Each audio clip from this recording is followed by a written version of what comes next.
Welcome to another episode of Everyday Amazing with Sky Alton. Here we highlight inspiring people with amazing stories to tell. Today I have two special guests from Impact Sac. My first guest, let's get right into it. Her name is Paris Dye. Let's talk. So how are you? I'm wonderful, thank you. I appreciate you taking the time to come talk to me. And I appreciate being here. Thank you so much. So first off, what is Impact Sac? Impact Sac is really, it's an organization with a mission to connect people to power. Okay. And in our work, we feel like young people are power. And so we work really hard to connect people to young people and connect them as power to be viewed as assets in our community. And that's about it. Okay. Well, so when you say connect young people to power, now is this connecting them with mentors? Is this connecting them with resources? Like, how do you guys go about connecting young people to power? So it's connecting people to power. Okay. Young people are power. So our mission is to connect mentors to young people, to connect organizations to people, connect people such as yourself to young people, connect dreams, and then helping people determine power, what that is, and it's really the ability to do something. So that's a definition in the dictionary. So we work with young people primarily to identify what power is to them and then work to connect them to that.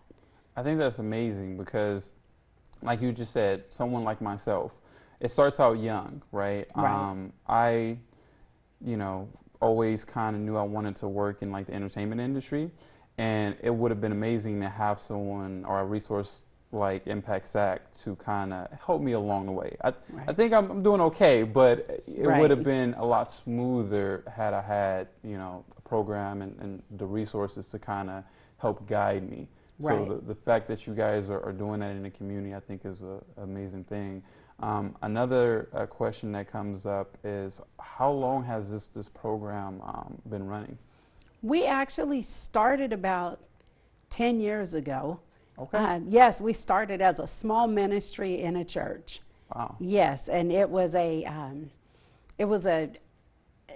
not even a dream to blow up and go big. And we're not big yet, but we're a lot bigger. Yes. Right. We have bigger shoes now than we did when we started. But yes, so it's been about a 10-year journey, and now we are our own fully established nonprofit 501c3 in the city of Sacramento, serving a very broad group of young people and their families. Okay. So something about you, did you always know you wanted to do this type of work? Or did you have an epiphany? Like, what was it that drew you to helping young people? When I was younger myself, I used to tell my mom I wanted to be an attorney for poor people. Okay. And my dad was like, that's called a public defender, and I was like, what? And so I did have a dream of helping people. And in my mind, I didn't know I was saying poor people because I was young, but what I meant was disadvantaged people, people that are marginalized, and so as I grew older, that definition became real of who I was talking about. And it really meant people who are poor in resources, people who are poor with hope, they're lacking things. And so yes, it has always been, I'm totally living the dream right now. Okay. Now, I would assume, like you said, you wanted to, from a young age, you knew you wanted to help people. And did, your environment kind of inspire a lot about it? Tell me, like, where are you from? Are you from Sac locally, or where? Well, I was born in the Bay Area in Oakland, and then I came here in the 7th grade.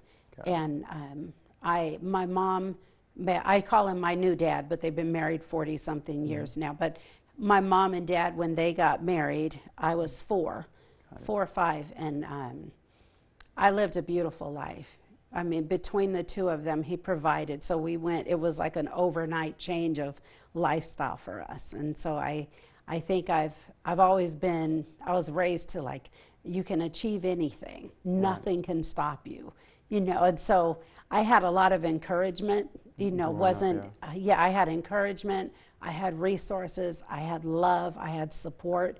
My life didn't start out the way it adjusted in the middle, but once I look back, my memories don't really begin in my childhood until till my mom met my new dad and they got married. Right. And so I don't have much. I have a vague memory of what happened before he Right. came, but yeah, I think it was just me living a different life and seeing other people that look like me not having all the things that I had.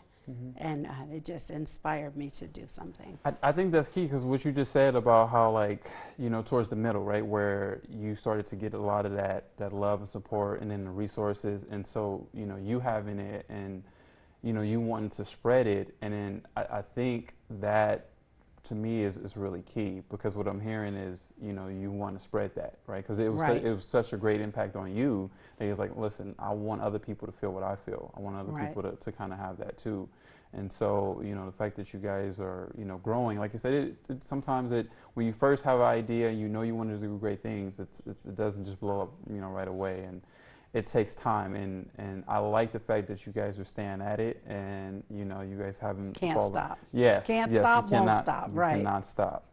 So another thing that comes to mind is, what has been some of the most, memorable experiences in the 10 years that you guys have been doing this that really stands out to you? The relationships. Starting out at the work, when we first started, I was more like the auntie. Now I'm moving into Mama Paris, as I've been around, and I'm like, to me, that's a rite of passage, because I was always just, feeling engaged with the work, but now there's so many relationships that we've built, and you're just surrounded by excellence, and it's the memorable times are when you see someone emerge, right? When you celebrate the small steps, like you'll work with someone who won't speak for themselves. And then all of a sudden they start speaking for themselves. And then you'll work with someone else who's got, straight A student, but maybe they're lacking something else. But just identifying the many different forms of power and the shapes and forms that power comes to. That's what I love about this work, is as I'm even talking, all these faces are just running through my mind of people that we've been able to connect to something to make them a better version of themselves. And they get to own it. Right. It's them. It's not me, it's not us that's doing anything for them. We're just helping open doors.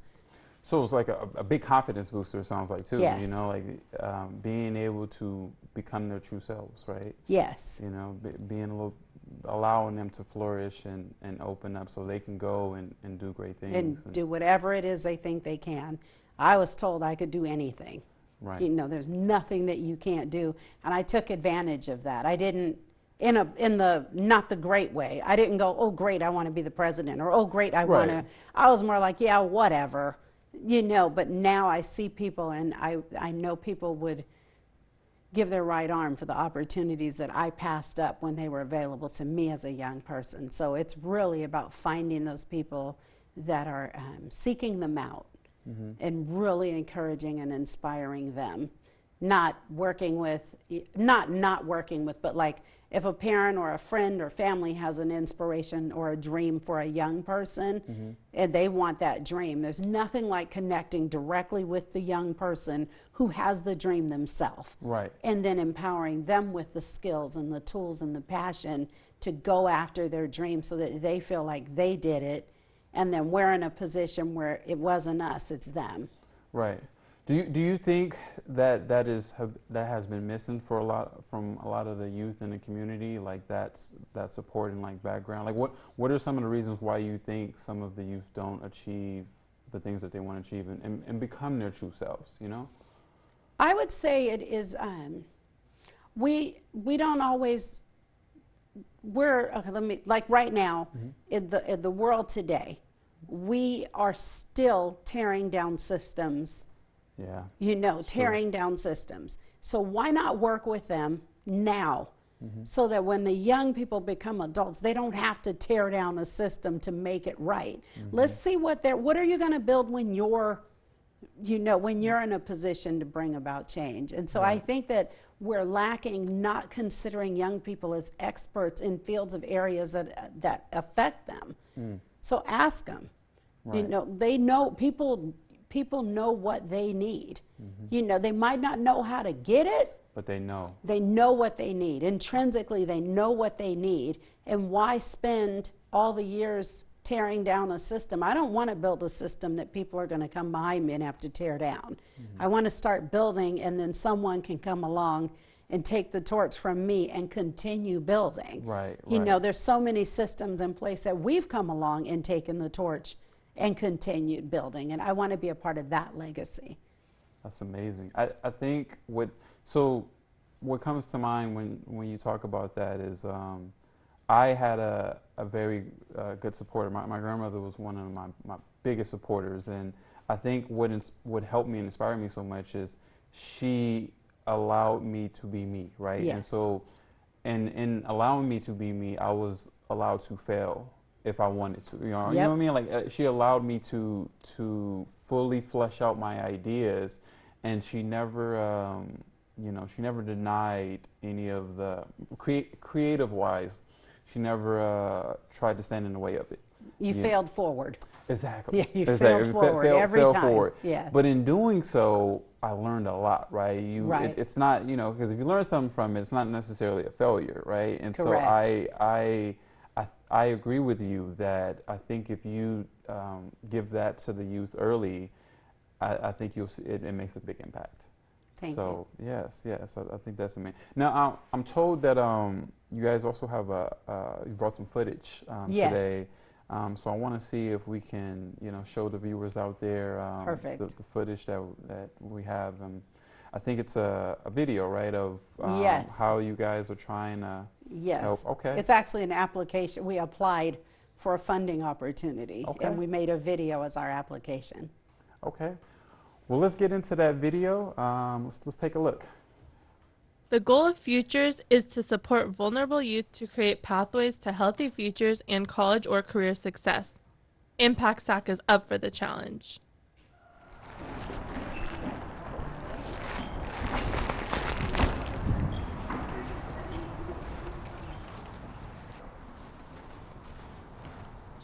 You here to chuck your weed? Yes.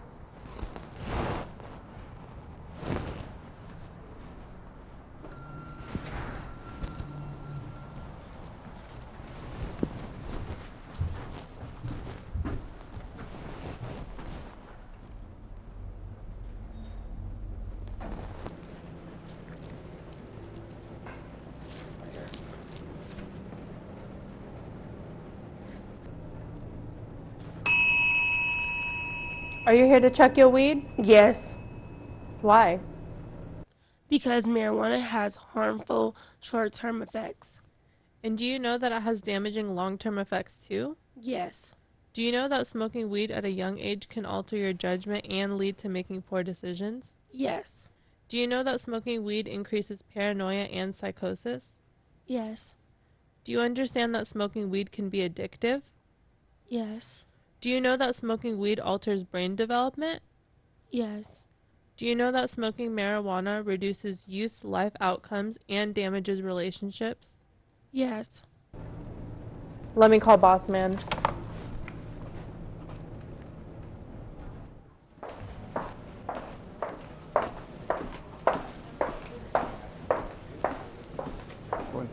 What are we doing on time? Are you here to chuck your weed? Yes. Do it. Okay. Okay. Impact Sac will be guided by youth in a public awareness campaign called Chuck Your Weed. Youth will work alongside adult allies, learning to work with state-of-the-art equipment, creating videos, PSAs, and digital media to share their knowledge.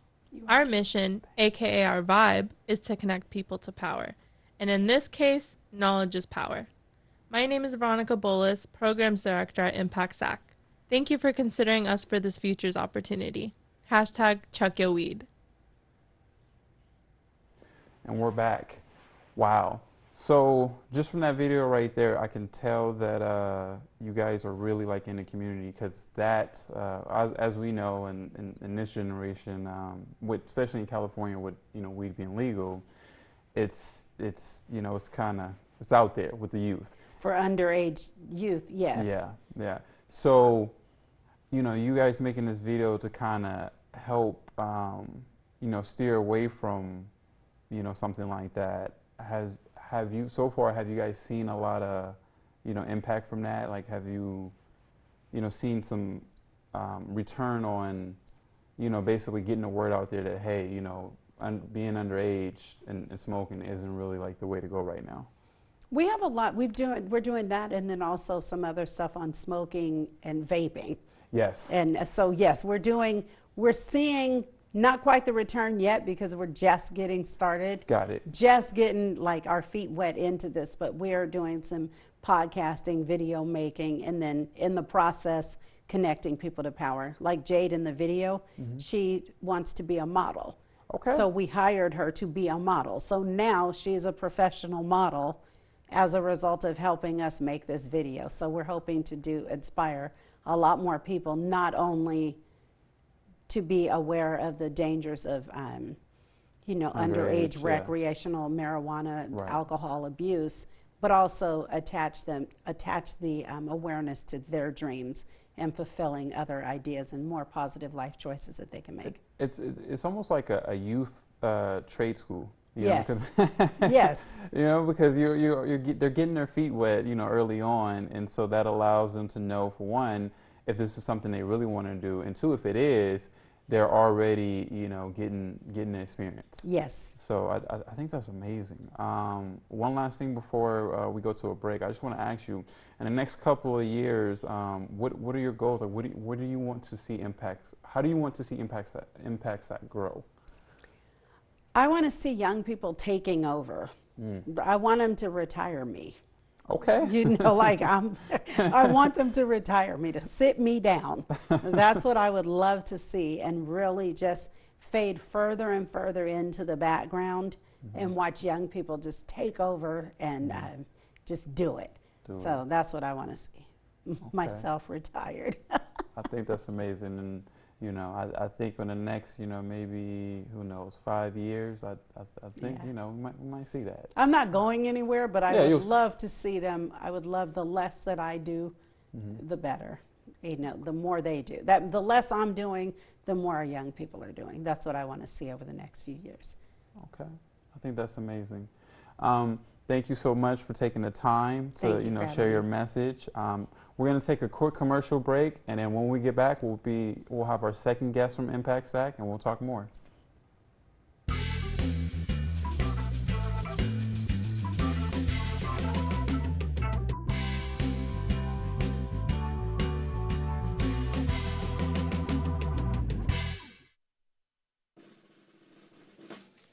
So there you are. It's flu season, and you're over 65 like me. You might be forgetting something serious. Your annual flu shot. The flu can be life-threatening, especially if you have chronic conditions like diabetes and heart disease, which can worsen with the flu. The immune system weakens with age. Ask about a flu vaccine option made specifically for us. Visit ncoa.org/flu to learn more and talk to your doctor about vaccine options for people 65 and older.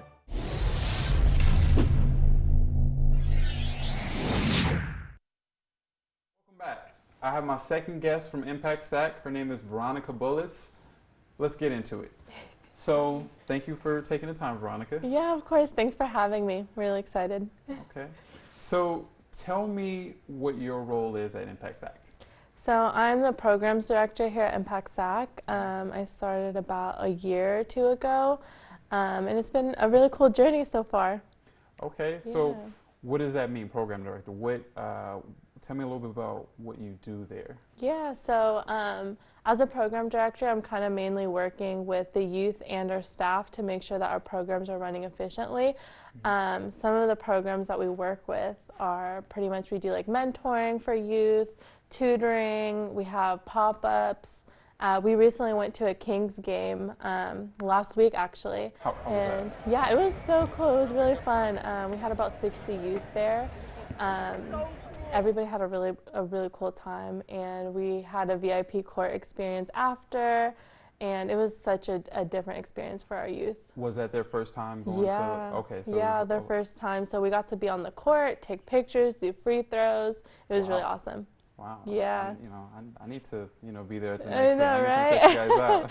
Yeah. So you mentioned a few programs. Tell me, what's your favorite program that you guys are involved with? I really like our mentoring program. I love all of them really, but it's really cool. We kind of do it a little bit differently.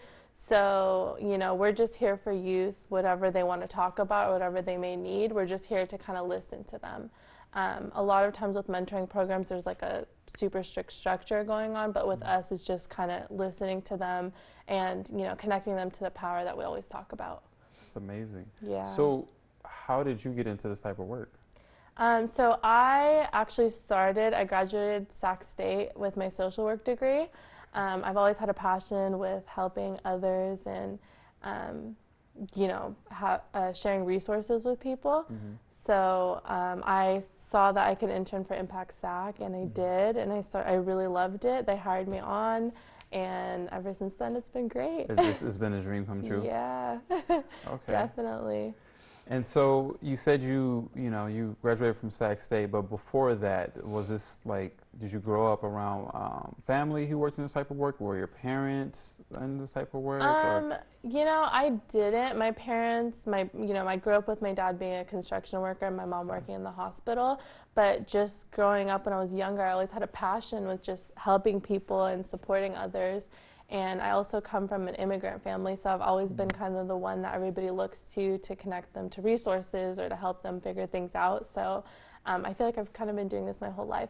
Okay. Yeah. That's amazing. So, since you've been doing this, like you said, kind of like your whole life, what has been some of like the challenges in this type of work that has really stood out to you? Yeah, I think starting out, it was just, I can see that it may be difficult sometimes for youth to really bring them to the table. And so that's what we try to do here at Impact Sac. We try to really, connect them to the stakeholders that we have access to and people to make change, because in the end of the day, youth are, our future. Right. So I think that's kind of been a challenge in the beginning, but we're working. When you say bring them to the table, is it a matter of like getting them to show up, or just to show? Because the reason I ask that is, it's sometimes like when you come from a certain environment and you're not used to something, and then someone tells you like, oh, you can do these things, or you can be this. If you don't know anybody who has done it around you, or you haven't like seen it firsthand, sometimes it can be a little hard to envision it. And I just know that from like personal experience. There was a time when there were things that I wanted to do, but nobody around me was doing any of those things, right? Yeah, exactly. That's what we try to do. So yeah, we have like a lot of youth, for example, who want to be in like production, like what you guys are doing, or podcasting, things like that. So that's what we try to do. We try to connect them to those things and say, hey, you can do it. Even if you're young, we can support you in doing that, or trying to figure out what you do want to do. So. Representation, pretty much. Yeah, exactly. Yeah, got it. I think that's amazing. Yeah. Okay. Thank you. So, with you guys, giving them firsthand experience, for you, what has been some of the most memorable experiences as far as like when you see how the work is impacting the youth, like an experience where you felt really rewarded, that really stands out to you, that you was like, I did that, I can actually see. I think it's really when our youth, like we see the resilience in them, because a lot of times we'll work with youth and they're like, I can't do this, or I don't have like, what do you mean, I'm so young, or I don't have the resources to do this. But once we do connect them and they do kind of feel like empowered, that's huge to me. Like I know my job is pretty much complete then. Okay. So something that we like to do is always try to get youth on podcasts. A lot of the times they're kind of like, oh no, I don't want to hear my voice, or oh, like no, like that's awful. But we try to get them on there because it's a chance for them to get their voice heard in the end of the day, or even just rant about things going on. It really helps them. So so the podcasts are them. Is it a certain topic that they talk about, or is it just free range? They can basically. We do a mix of both. Sometimes we'll allow them to, well, not allow them, but sometimes we'll have them do free range topics, whatever they want to talk about. And then other times we try to connect them or focus on Use It for Justice, which is one of our programs. So it's focused on social justice and advocacy and empowering people. Other times it's mental resilience, things like that. Have you noticed, of course, like, we're well, I guess you say we're post-COVID. Have you noticed a lot of effects in the youth from that? Like, and then if you have, like, how have you guys combated that? Because I'm pretty sure, like, when schools were closed, a lot of the youth were stuck at home. Yeah, and, they were.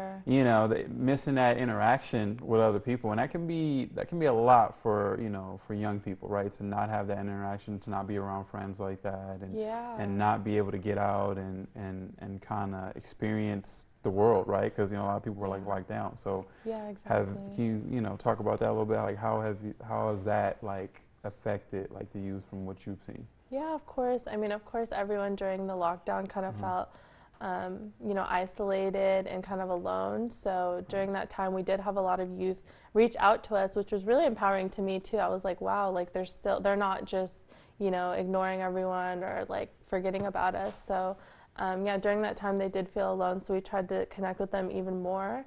During lockdown, we switched everything to virtual pretty much. Right. We did Zooms with them, Instagram Lives.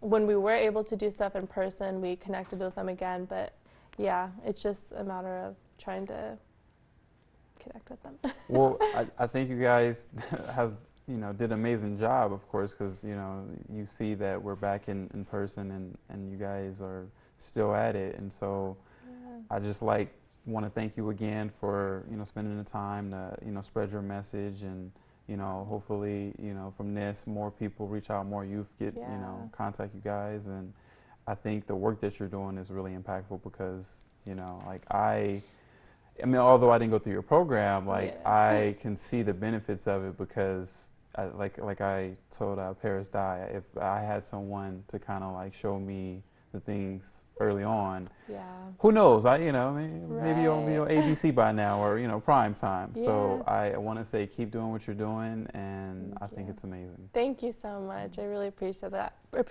and thank you for having us here. Anytime. Well, thank you guys for watching. That's been another episode of Everyday Amazing with Sky Alton. Don't forget to follow me on Instagram, Sky_Alton, and check out the show if you miss any episodes on YouTube at Everyday Amazing with Sky Alton. I'll see you next time.